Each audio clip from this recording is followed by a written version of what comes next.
small group personal training, large group personal training, one-on-one personal training. Which one is ideal? What are the pros and cons of having all of this in your gym facility? We're going to touch upon each one of them today and give you the pros, the cons, and go from there. But if you guys want help with any of this stuff, we're taking on a handful of gym owners to work with us one-on-one. So if you're interested in that, just click the link below, book your diagnostics call with us where we can hop on the phone with you and plan out how we're going to get you and your facility to 7 figures and beyond. But I'm going to start us off. I'll talk about one-on-one first. So one-on-one, one of the major pros to one-on-one is the high ticket. You can easily get anywhere between 100, depending on where you live, and we'll say $80 an hour, all the way up to $160 an hour, again, depending on where you live. And if you're in well, for me in New York, if I was in Manhattan, I could probably even go as high as $200, $225 an hour. So you are going to earn a lot more per client by focusing on one-on-one clients as opposed to any of the other modalities, any of the other ways to train people. So one-on-one, that is the major pro of one-on-one. It's really easy. You do develop a good relationship with the clients because it's just you and the other client one-on-one. Now, the cons of one-on-one is exactly that. The trainer develops a one-on-one relationship with the person. So if that trainer trains all those people only and that person never sees anyone else, if that trainer decides to leave and poach that client, more than likely the client's going to go. So that's one of the cons. The second cons with one-on-one is they F up the schedule really bad because they want a certain time to work out. Maybe you got other sessions going on. That's a big con with one-on-ones. And the other con is the cancellations. They cancel last minute, even though you might have a cancellation policy. It's still annoying because then you have a hole in your schedule. And then they get butthurt if you charge them because they're like, well, I never do this. So it's one of those things that happen. But that's really the big cons when it comes to one-on-one. But the main pro is that it's high ticket item. And I guess you could say a con on the back of that is when you lose a one-on-one client, you lose a lot of revenue really fast. Yeah, I mean, hit the nail on the head, man. That's the one-on-one scenario. It can be helpful to have as maybe a little bit of a small part of your business, but there are pros to it, but I don't want to give away the farm, but I think the cons probably outweigh it in certain ways. One-on-one. I don't know what your thoughts are, but we all kind of started that way. Yeah, and that's why I knew so much of the cons. All right, Let's talk about large group, Jimmy. So why don't you I never did large group, so I'll pass this one off to you. Yeah. And I didn't do it at the scale that you might see or some of you guys that have large group facilities. So don't burn me at the stake for things that you may not agree with. But I did it as a very small component of my current facility. And there are some pros, right? I mean, when you're looking at large group, you can charge less, right? And it's scalable in a lot of different markets. So you could take a low ticket item like a large group training and you can open it in a lot of different markets, like Orange Theory, for example, because it's cheaper. So it's not dictated by, market affluence. So that's one of the pros of it. You could open a large group training facility pretty much anywhere, and you're going to have people that can afford it, right? So that's one big pro of it. The other big pro is that your staff does not have to be as detailed about their training knowledge, because large group tends to be more circuit-based, boot campy, cardio-based stuff where there's a lot more encouragement and motivating than there is intimate coaching. Because when you have a room of 30 people and one coach, there's no way you're going to be able to correct technique for all of those people, especially if you have extreme variance in fitness level in that session. right? So that's one of the pros, though, is that your training staff does not have to be as well versed in what they're doing, right? So those are the two big pros to large group. And large group as a bolt-on service on top of another main service can help to bolster your sales or include that as a add-on or as an added layer of value for people that don't think they're getting enough value from the frequency of a different program that you may offer, right? So you can layer it into a structure of a facility to give people more perceived value of what they're purchasing. So those are really the pros to a large group model. Some of the cons to a large group model are going to be that the space that you have to rent has to be big enough to house those people, right? So you are fixed on a certain square footage that you're going to need to make that business work, because you can't put 40 people in a 700 square foot studio, right? It's just very, very hard to do. So there becomes space constraints when you're talking large group stuff, okay? One of the other cons to it is going to be people that are paying a low premium are not as insulated from economic volatility.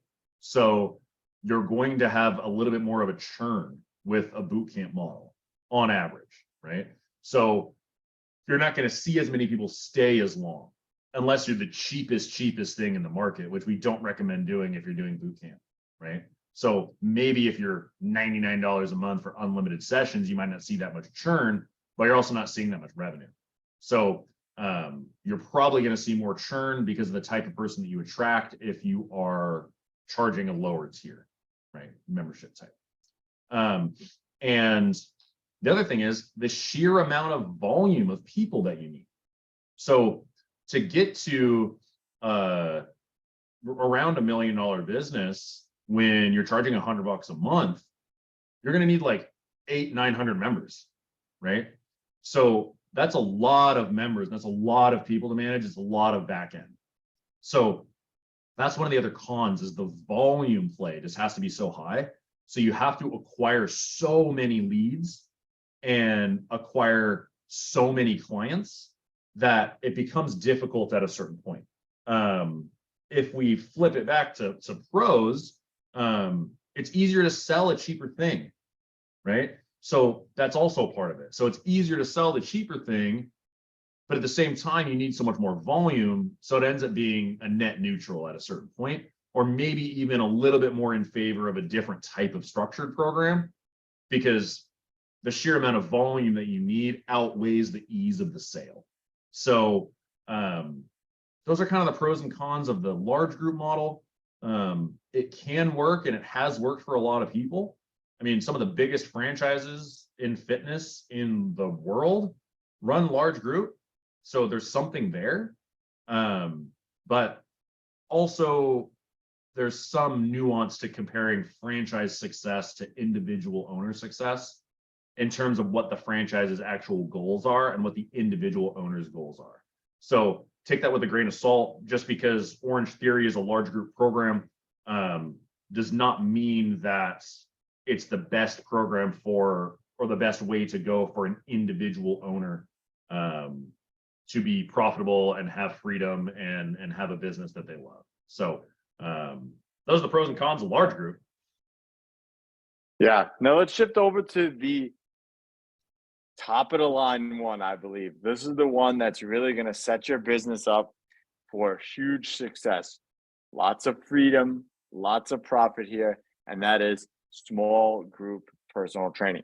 Jimmy, I'm going to give you a minute to think about the cons because I know there's not many, but we'll talk about the pros. So the pros here is it's really a mix of high touch, high quality, higher ticket service, but the ability to have it more scalable, because now you're not developing a one-on-one connection. The people are developing a connection with everyone that's in that group, that circle. So that really establishes a community feel for your facility, and people become rooted to the facility, not so much the trainer.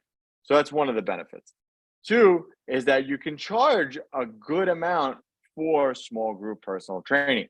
Like Jimmy said, large group training is probably a lower ticket tier, 100, 120 to 200 a month is probably that range of where you would be.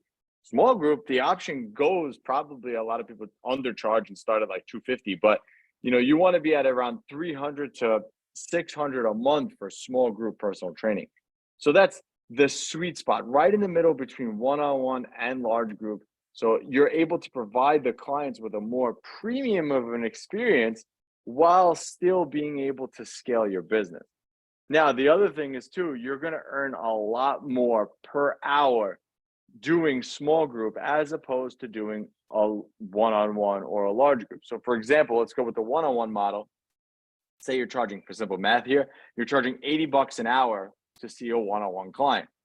Now for small group, you're charging 40 for the hour. So now for one-on-one, I made 80. So I have one client, I made 80. But now if I'm in small group and I'm charging 40 and I have 3 people in there, that's $120 for that hour. So I'm more profitable in that hour than I would be. The other cool thing, the other pro about small group is also the flexibility of schedule. You basically set up the schedule. Okay, we have blocks of time in the morning. We have a session at 6, 7, and 8, and that's it. So if you were a one-band show, you could easily, okay, I'm going to train 6, 7, and 8 and be done for the day if you wanted to. And you could fit a lot more people in that time, as opposed to if you were a one-on-one trainer training all those people, you'd be there all day. So those are the main pros when it comes to small group personal training. Any other pro that I missed, Jimmy? No. Oh, that's pretty good. Oh, I actually have one more pro. You're also making it more of a structure. You actually have a structured business with small group as opposed to a one-on-one. One-on-one, you're reliant on one person to do one thing. With small group, you can actually structure the system out so anybody can step into that session and provide those clients with a good experience. So that's the other thing too. You actually have more of a scalable business that way too. That was where my mind was going as well. And it's like your staffing, right? So like your staffing has a little more structured career path as opposed to they don't feel as much like they are trading time for money at a certain point, but they don't feel as much like, oh, it's a one-on-one, so I just have these clients, this is my stable of clients, They're like, no, this is my shift, and I can trade this shift with another coach if I need to go out of town or I have something else that I'm doing. So they feel more like it's a job with shift-based work as opposed to these are my clients and I need to move my clients around. It's like, oh, I can have another employee cover my shift because they understand the same system, and the clients don't get that upset about it because they're used to training in a group anyway. So switching the trainer out is much easier to do, right? So that's the only other pro that I can think of off the top of my head. But a couple of the cons, I mean, there are cons to the model, right? So just because we believe that this model is the superior model doesn't mean there aren't cons to it. So one of the cons is the perception of the end user. So the perception of the end user and the prospect sometimes is hard to overcome because they're like, you're charging what for group-based fitness, right? Because they think that group-based fitness is boot camp. They don't think that group-based fitness is personal training. So the pricing can sometimes turn some people off. So it can be a little bit harder to sell because you're selling something for $300, $400, $500 a month that is fitness in a group. So people are like, a gym membership for $400 a month? That doesn't make any sense, right? So that brings me to my next point. You have to have a more skilled salesperson in your facility, right? So that's another con. You have to have somebody who's more skilled at being able to sell this and communicate to the end user that the program is worth the cost because of some of the specifics that you're giving them, because of the customization, because of the size of the group, because of the size of the facility, because of the expert nature of the coaches, because you understand their needs and wants better than the boot camp down the street, right? So the salesperson needs to be more skilled. The additional con on top of that is that the trainers need to be more skilled.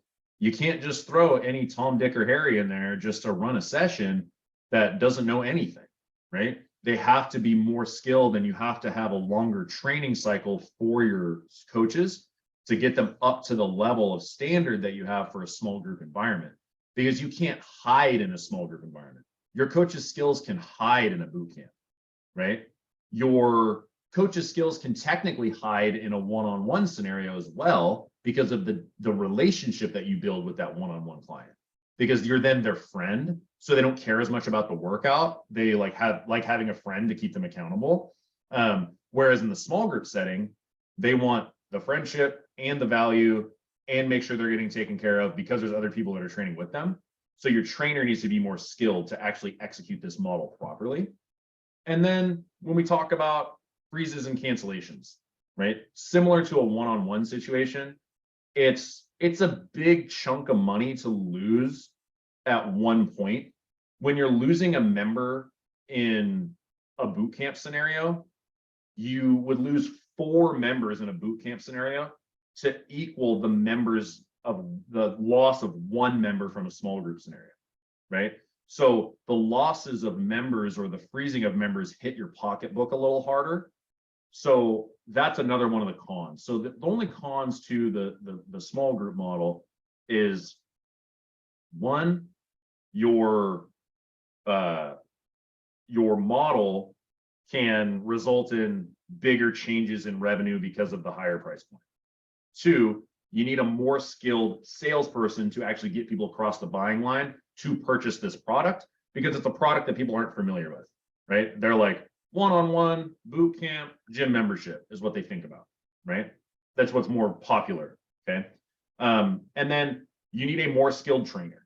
So those are the things that are kind of cons about it, but those 2 of those things are solved by your ability to train your staff properly, which just is a little more work for you, but that little bit of work in the beginning makes a much more scalable, much more simple business.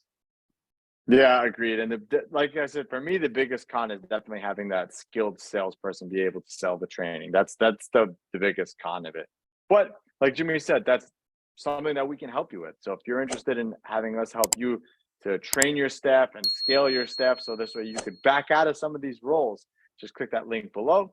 And until next time, Anthony and Jimmy, Fitness Profit Multiplier, we are